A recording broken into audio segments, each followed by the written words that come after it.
Main opposition leader arikudzoso Chamisa uyapangwa inoi achitaura pamusoro pechitiko chakaitika yesterday kuCity Sports Center muHarare panoonekwa kunzi Kotati anoattackwa nemaZANU-PF thugs. Panguva ino Nelson Chamisa uya achispeak out achitaura achiti this is not acceptable Zimbabwe, hakuna zvinhu zvakadai, chii chaida kuzama kuprovhiwa nemaZANU-PF thugs. Isati tapinda mumashoko anomuda nyoko panguva ino, ndibva subscribe or like on the bell icon. Tipinda the news hawks. Unoposta ariko Nelson Chamisa mudanyara chiti main opposition leader Nelson Chamisa on the assault of Harare lawyer Kotati at City Sports Center in the capital during yesterday's public parliamentary consultations on contentious constitutional amendment in courts. This is unacceptable. Zimbabwe is a bigger and deeper problem. Violence is an abomination.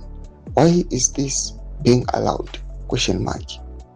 Fellow citizens, this marks the beginning of a new struggle. Enough is enough. This must be all of us who believe in a free, open, and peaceful Zimbabwe together.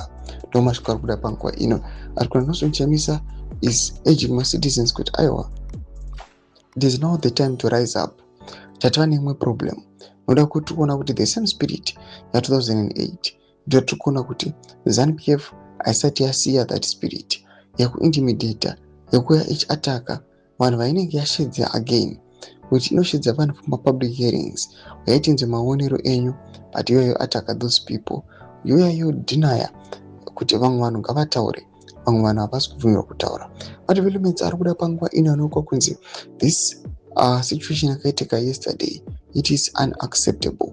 Naho yeCOPDAC talk kuitwa mamwe members of the community, it is unacceptable.